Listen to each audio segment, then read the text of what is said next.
Hello brilliant minds, स्वागत है आप सभी का स्पर्श एकेडमी के इस यूट्यूब चैनल पर। और ये अमेरिकन फिलोसोफर ने एक बात बोली थी, shoot for the moons even if you fail you will land among the stars. संभवतः ये कहावत जो है इसरो के लिए शायद नहीं बनी है, because when ever ISRO shoots for the moon it always lands on moon not on the stars. ये कहावत संभवतः इसरो के लिए नहीं बनी है, क्योंकि जब भी इसरो मून के लिए एम करता है हमेशा मून पे ही वो लैंड करता है, सितारों के बीच नहीं। और ऐसे ही एक लैंडिंग के लिए यानी कि चंद्रयान 5 के लिए भारतीय सरकार ने इसरो को इस मिशन को मंजूरी दे दी है। और इसी मिशन को लेकर के आज हम इस वीडियो में डिस्कस करने वाले हैं।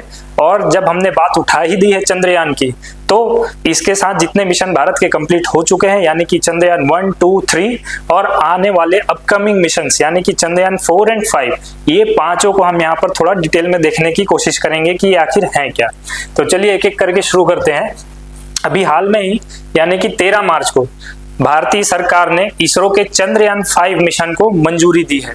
यह मिशन जो है बेसिकली इसरो एवं जापान की space agency Japanese aerospace exploration agency, जिसका नाम है जैपनीज एरोस्पेस एक्सप्लोरेशन एजेंसी यानी कि इन शॉर्ट जैक्सा, इसरो और जैक्सा इसे मिलकर के साथ में कार्य करने वाले हैं इस मिशन में।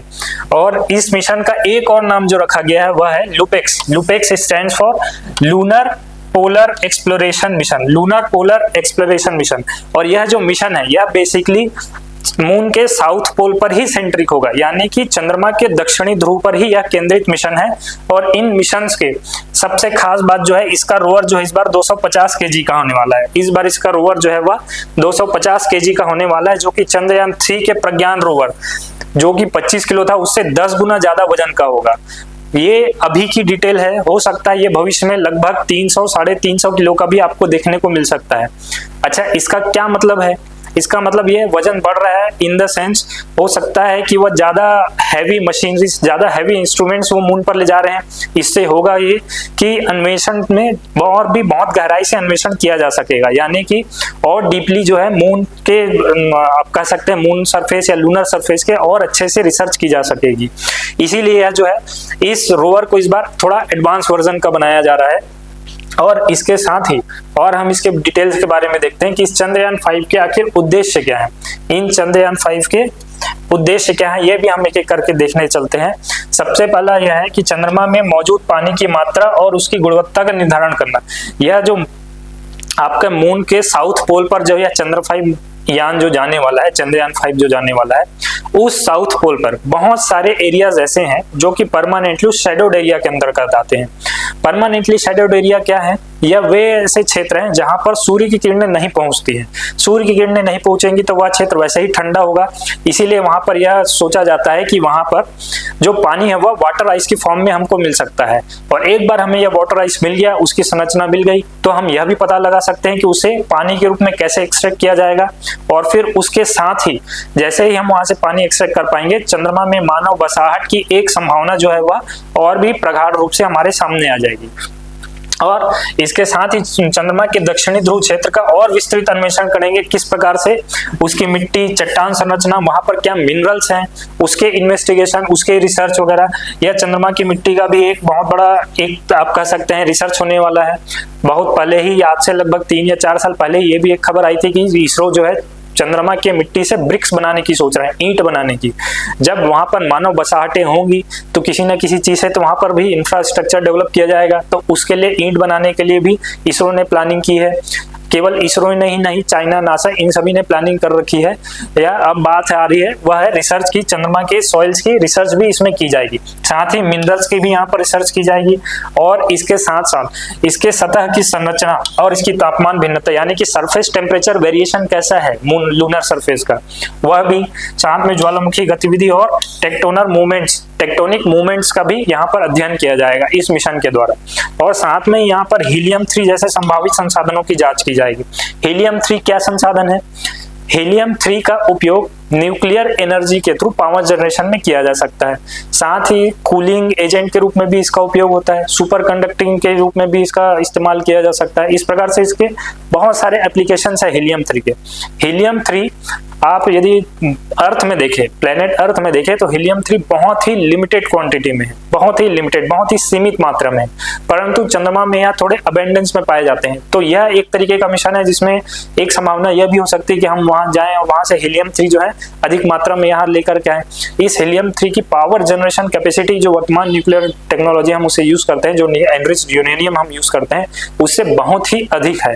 इसीलिए हीलियम 3 पर बहुत अधिक फोकस किया जाता है। आप इसके बारे में चाइनीज मिशन या नासा के मिशन में भी आप इसके बारे में, हीलियम 3 के बारे में बहुत कुछ सुनेंगे। तो यह था अभी तक का लेखा जोखा चंद्रयान 5 के बारे में। जितनी डिटेल सामने आई है वह हमने यहाँ पर साझा की। अब हम देखते हैं चंद्रयान 4 मिशन के बारे में। चंद्रयान 4 मिशन जो है, इसकी मंजूरी सितंबर 2018 में ही दे दी गई है और इसमें इसका जो मुख्य उद्देश्य है वह है चंद्र सतह के नमूने एकत्र करना, यानी कि लूनर सैंपल जो है वह इसके माध्यम से एकत्रित किए जाएंगे। चंद्र सतह के नमूने इन द सेंस जो आपके मून सॉइल्स हैं, लूनर सॉइल, चंद्रमा की जो मिट्टी है उसका यहाँ पर सैंपल जो है एकत्र करके धरती पर वापस लाया जाएगा। यह चंद्रयान 4 का मेन विषय है और मेन थीम है चंद्रयान 4 का। साथ में ही इसमें हम देखते हैं कि इसमें कुल मॉड्यूल जो है वह 5 होने वाले हैं। कुल इसमें 5 मॉड्यूल्स शामिल होंगे। एक है propulsion module, descender module, ascender module, transfer module और री एंट्री मॉड्यूल। यह जो 5 मॉड्यूल्स हैं उनको आप कह सकते हैं 2 लॉन्च वाहनों में लॉन्च किया जाएगा। एक साथ इसे लॉन्च ना करके 2 लॉन्च वाहनों में लॉन्च किया जाएगा। पहले लॉन्च व्हीकल में आपके डिसेंडर मॉड्यूल और असेंडर मॉड्यूल असेंबल्ड होंगे और दूसरे में transfer module, re entry module और साथ में ही प्रपल्शन मॉड्यूल। ये 3 मॉड्यूल्स का सेट जो है वह लॉन्च व्हीकल 2 में जाएगा। इसे अलग अलग लॉन्च व्हीकल्स में क्यों लॉन्च किया जा रहा है? क्योंकि अगर इसे एक साथ लॉन्च किया जाए तो इसकी वजन बहुत ज्यादा हो जाएगी और हमारे पास वर्तमान में अभी ऐसी क्षमता है नहीं जो सभी को एक साथ हम वहां पर ले जा सके। इसलिए इसे 2 अलग अलग लॉन्च वाहनों में जो है आप कह सकते हैं लॉन्च किया जाएगा। यह किस प्रकार से लॉन्च होगा यह भी हम इस डायग्राम के माध्यम से हम देख लेते हैं। देखिए, यह है एक सेट, यह है असेंडर मॉड्यूल और यह है डिसेंडर मॉड्यूल। ये वाला जो क्षेत्र है यह आता है असेंडर मॉड्यूल में और यह वाला जो क्षेत्र है यह आता है डिसेंडर मॉड्यूल में। साथ में ही ये यहाँ पर लगा हुआ है आपका ट्रांसफर मॉड्यूल, यह है आपका री एंट्री मॉड्यूल और यह है आपका प्रपल्शन मॉड्यूल। तो यह जो सेट है यह पहले लॉन्च व्हीकल में लॉन्च कर दिया जाएगा, जो कि अर्थ के बाहर एक ट्रांसफर ऑर्बिट है वहां पर इसे पार्क किया जाएगा। साथ में ही फिर उसके बाद कुछ समय बाद उसके बाद दूसरे लॉन्च व्हीकल पर इस सेट को लॉन्च किया जाएगा और जब यह लॉन्च किया जाएगा यह भी अर्थ के बाहर ट्रांसफर ऑर्बिट में जा करके इस वाले सेट से जा करके डॉक होगा इन द सेंस ये जा करके आपस में वहां पर कुछ इस तरीके से जुड़ जाएंगे और जब ये साथ में जुड़ जाएंगे उसके बाद यहाँ पर का यह प्रपल्शन मॉड्यूल जो है वह एक्टिव होगा और इसे ले जा करके लूनर ऑर्बिट में, यानी कि जो चंद्रमा का ऑर्बिट है उस पर उसे शिफ्ट करेगा और जब once it got shifted in the lunar orbit, यहाँ से डिसेंडर मॉड्यूल, यहाँ से जो डिसेंडर मॉड्यूल है वह चंद्रमा की सतह पर इस सेट को अलग करके वहां पर लैंड करेगा कुछ इस तरीके से। देखिए यहाँ पर जेट्स लगे हुए हैं जो कि जब ये उतरते रहता है तभी अपोजिट डायरेक्शन में थ्रस्ट करता है, जिससे इनकी स्पीड जो है वह लगातार कम होती जाती है और ये सॉफ्ट लैंडिंग के लायक बन जाता है। जब एक बार इसने चंद्रमा की सतह पर लैंड कर लिया उसके बाद यहाँ से एक इंस्ट्रूमेंट निकलेगा जो कि लूनर सैंपल यानी कि वहाँ की जो मिट्टी की सैंपल है उसे कलेक्ट करेगा, वापस यहाँ पर रखेगा और फिर उसके बाद यह जो असेंडर मॉड्यूल है वह इसे लेकर के वापस जाएगा मून ऑर्बिट पे, यानी कि जहाँ पर यह सेट तैयार खड़ा है वहां पर उसे लेकर के जाएगा। एक बार यह फिर आपस में जुड़ जाएंगे, कुछ इस तरीके से दिखेगा वह आपस में एक बार फिर जुड़ जाएंगे। उसके बाद यह जो आपका ट्रांसफर ऑर्बिट है, यह जो आपका ट्रांसफर मॉड्यूल है वह इसे लेकर के जाएगा अर्थ ऑर्बिट पर और अर्थ ऑर्बिट से उसे धरती में लेकर के आएगा यह री एंट्री मॉड्यूल। यानी कि कुल 5 मॉड्यूल हैं, पांचों के अपने अलग अलग काम है। सबसे पहले डिसेंडर मॉड्यूल जो है वह इन सेट्स को लेकर के मून सरफेस पर लैंड करेगा, फिर यहाँ से सैंपल्स कलेक्ट होंगे, फिर असेंडर मॉड्यूल जो है इन्हें लेकर के वापस मून ऑर्बिट पर लेकर आएगा। ट्रांसफर ऑर्बिट इन्हें लेकर के फिर सीधा अर्थ पर जाएगा। उसके बाद री एंट्री मॉड्यूल जो है उसे लेकर के वापस धरती पर आएगा। यह पांचों मॉड्यूल्स का एक तरीके से कार्य होगा। यहाँ तक थी हमारी चंद्रयान 4 की बातें, यानी कि अभी तक जितनी अपकमिंग मिशंस हैं उनके बारे में। आगे हम चंद्रयान 1, 2, 3 इनके बारे में भी एक एक नजर डाल लेते हैं। सबसे पहले देखते हैं चंद्रयान 1। चंद्रयान 1 जो है भारत का सबसे पहला चंद्र मिशन था। चंद्रमा पर जाने का सबसे पहला मिशन भारत का था चंद्रयान 1, जिसे लॉन्च किया गया था 22 अक्टूबर 2008 को, और इसके लॉन्च व्हीकल था PSLV C11। PSLV C11 इसका लॉन्च व्हीकल था, और यह मिशन मुख्यतः ऑर्बिटर प्लस इंपैक्ट प्रोब था। Orbiter plus impact probe, impact probe in the sense, impact probe जो है एक बॉक्स था, संरचना एक बॉक्स लाइक संरचना थी जिसकी वजन लगभग आप कह सकते हैं 35 kg के अराउंड था।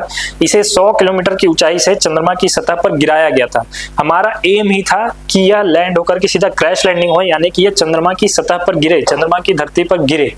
इससे हमें बहुत सारे डेटाज मिलेंगे, और यह ओरिजिनली यह प्लान में था नहीं इंपैक्ट प्रोब का। बाद में जब इसरो ने जब मिशन पे लग गए थे, तब उस समय के राष्ट्रपति APJ अब्दुल कलाम जी ने उन्हें जाकर के यह सजेशन दिया था कि क्यों ना एक इंपैक्ट प्रोब भी भेजा जाए, क्योंकि जब वो लैंड करेगा तो वहाँ के एनवायरमेंट, यानी कि जो वहाँ का एटमॉस्फेयर है जिसे हम बोलते हैं एग्जॉस्फेयर, उसके बारे में हमें बहुत सारे डेटा जो है मिल जाएगी। इसलिए इस इंपैक्ट प्रोब को भी भेजा गया था। इसके मुख्य उद्देश्य थे चंद्रमा का उच्च रिजोल्यूशन 3D मानचित्र बनाना, साथ में चंद्रमा में पानी के अणुओं का पता लगाना, चंद्रमा में खनिज संरचना का विश्लेषण करना, मिनरल्स की रिसर्च करना वहाँ के, और चंद्रमा के एग्जोस्फीयर, चंद्रमा का जो पतला वायुमंडल है, जैसे कि मैंने अभी बताया अर्थ के जो एटमॉस्फेयर, यानी कि आपके सराउंडिंग जो एयर है, एयर पार्टिकल्स है, उन सबको मिला करके हम बोलते हैं एटमॉस्फेयर। बट जो चंद्रमा का एटमॉस्फेयर है उसे कहा जाता है एग्जोस्फीयर, क्योंकि वहाँ की जो एग्जोस्फीयर है वो एटमॉस्फेयर के कंपेरिजन बहुत थिन लेयर है, बहुत ही पतली लेयर है। जैसे यहाँ हम फिजिक्स में पढ़ते हैं, यहाँ की एटमॉस्फेयर में जो पार्टिकल्स हैं वो आपस में टकराते रहते हैं, कोलाइड करते रहते हैं, परंतु चंद्रमा की एग्जोस्फीयर में जो पार्टिकल्स वो इतने दूर होते हैं कि दे बेयरली कोलाइड, शायद ही कभी टकराते होंगे। और चूंकि वहां पर ग्रेविटी भी बहुत कम है, ग्रेविटेशनल फोर्स भी वहां कम है, इसलिए ये जो पार्टिकल्स है ये इजीली ड्रिफ्ट अवे हो जाते हैं मून से। तो इस एग्जोस्फीयर के बारे में भी जो है डेटा का अध्ययन करना, यह भी इस चंद्रयान 1 मिशन के अंतर्गत शामिल था। फिर अगला हम देखते हैं चंद्रयान 2। चंद्रयान 2 मिशन जो है, चंद्रयान 2 मिशन लॉन्च किया गया था 22 जुलाई 2019 को। इसका लॉन्च व्हीकल था GSLV Mark 3। यहाँ जो M1 है यह स्टैंड करता है फॉर मिशन 1। यह GSLV Mark 3 का पहला मिशन था। GSLV Mark 3 in the sense GSLV Mark 3 जो था वह लॉन्च व्हीकल था, और उसका पहला मिशन था यह चंद्रयान 2। यह mission orbiter, lander plus rover था, यानी कि इसके में एक ऑर्बिटर भी शामिल था, प्लस विक्रम लैंडर और प्लस प्रज्ञान रोवर। यह इस मिशन के अंतर्गत इसके पेलोड से, और इसका मुख्य उद्देश्य था चंद्रमा के दक्षिणी ध्रुव पर, यानी कि south pole of the moon पर जो है सॉफ्ट लैंडिंग करना इसका मुख्य उद्देश्य था। और यह भारत का ऐसा पहला प्रयास था, चंद्रमा पर सॉफ्ट लैंडिंग का भारत का पहला प्रयास था। चंद्रयान 1 के बारे में हम बात करें, जो हमने बॉक्स गिराया था इंपैक्ट प्रोब, वह क्रैश लैंडिंग था, परंतु यहाँ पर जो करना था हमें सॉफ्ट लैंडिंग करना था। और इसका उद्देश्य यह था कि चंद्रमा पर पानी के बर्फ पर जमाव का भी विश्लेषण करना था। एक बार यह सॉफ्ट लैंडिंग हो जाता, यह लैंडर और रोवर नीचे उतरते और चंद्रमा की सतह पर पानी के बर्फ के जमाव का विश्लेषण वो करते, परंतु लैंडर के सॉफ्टवेयर में गड़बड़ी के कारण 6 सितंबर 2009 को जो हमारा लैंडर है विक्रम लैंडर, उसकी क्रैश लैंडिंग हुई, सॉफ्ट लैंडिंग नहीं, यानी कि वह चंद्रमा की सतह से टकरा गया, उसकी सॉफ्ट लैंडिंग नहीं हो पाई। परंतु यह जो ऑर्बिटर है, यह आज भी, ऑर्बिटर जो है उस समय पर अपनी कक्षा में प्लेस हो गया था, और आज भी it is very pretty much in contact with the ISRO. अभी भी यह इसरो के बाकायदा कॉन्टेक्ट में है। इसके लिए यह जो ऑर्बिटर है, यह ऑर्बिटर तो चंद्रयान 3 के लिए कई डेटा भी इसने इसरो के साथ साझा किए, यह इतना इंपॉर्टेंट था। और साथ में ही यह चंद्रयान 2 जो मिशन है, इसे कहा जाता है यह 98% सक्सेस था, बट 2% की इसमें फेलियर हुई। वह फेलियर था कि यह विक्रम लैंडर जो है उसने क्रैश लैंडिंग करी थी, सॉफ्ट लैंडिंग नहीं। यह है आपके चंद्रयान 2 के विषय में। अब हम देखते हैं चंद्रयान 3।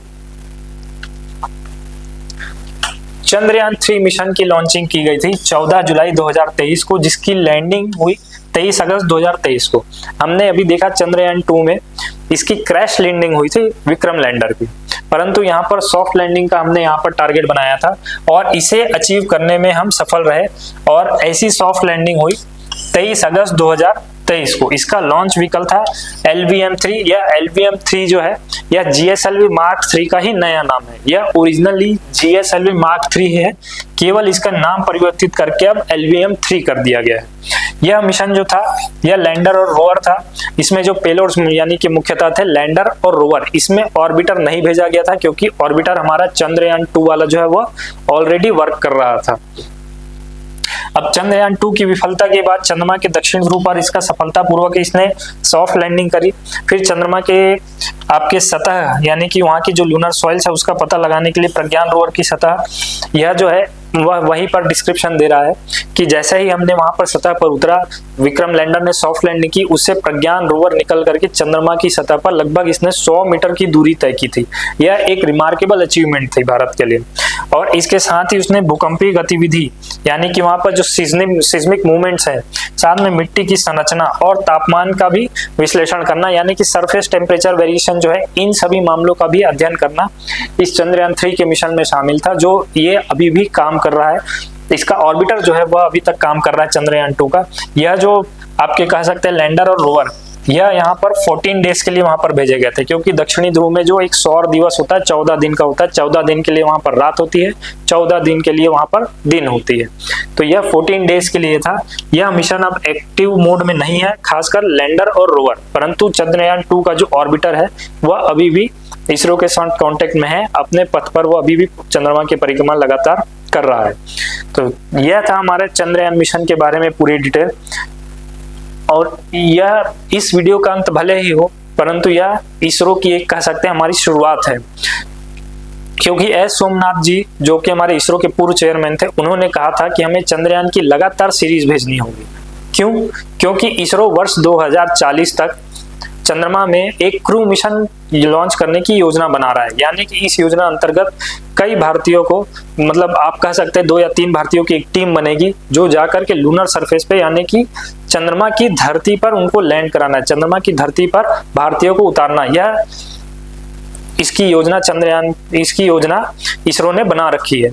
और साथ में ही इसके बारे में हम डिटेल करें, आगे आने वाले इसरो के कई मिशंस होंगे, जैसे कि आप कह सकते हैं गगनयान, इंडियन स्पेस स्टेशन के भी हाल में ही डॉकिंग अनडॉकिंग वाली अचीवमेंट भारत ने हासिल की है, और शुक्रयान, गगनयान, इस प्रकार के कई मिशंस इसरो जो है अपने योजना में बनाए हुए रखा है।